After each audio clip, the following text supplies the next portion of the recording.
All right, coming up next on the show, Barry on Sports, our resident funny man. This guy is hilarious. He's handsome. He's so funny. Everyone loves this dude. It's like when you meet this guy, you're just like, I don't.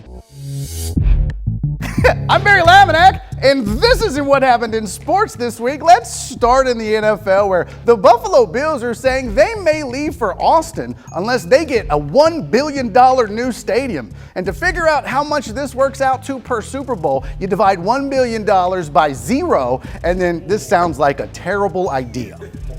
When asked for comment on the situation, Austin city leaders said, "Hey, we don't respond well to threats, Buffalo."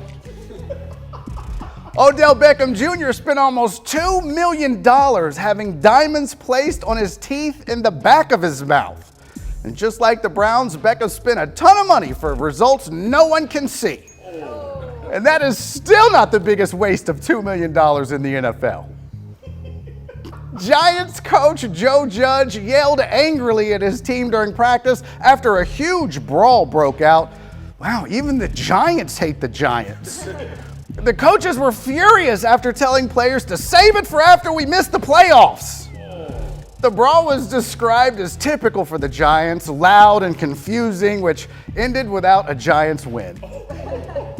Nick Bosa's Instagram model girlfriend deleted her Twitter account after old tweets surfaced of her using the N-word. And the N-word, and the N-word, and she said it a lot. Apparently, she used to focus on her outward appearance, but now it's more inward. In new footage from Saints training camp, Jameis Winston was seen struggling with the team's tackle machine. You should see him against a revolving door. From the world of the NBA, during an Usher concert, LeBron James shoved a fan who was trying to get a picture with him. And once again, James getting away with the push-off. James better be careful, or the next thing receding in his life will be his fan base. While the Lakers acquired some big-name free agents this week, including Carmelo Anthony and Dwight Howard, it has also made them the oldest roster in NBA history.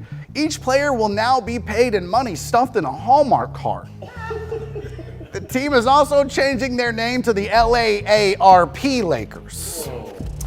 In MLB news, a Dodgers fan handed out anti-Astros chant instructions for the Astros in their first game in LA since the cheating scandal. And that's right, folks. Dodgers fans need step-by-step instructions on how to boo.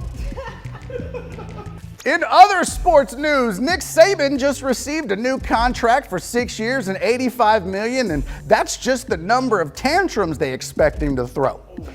The new deal will be finalized as soon as they can find someone in Alabama who can count that high.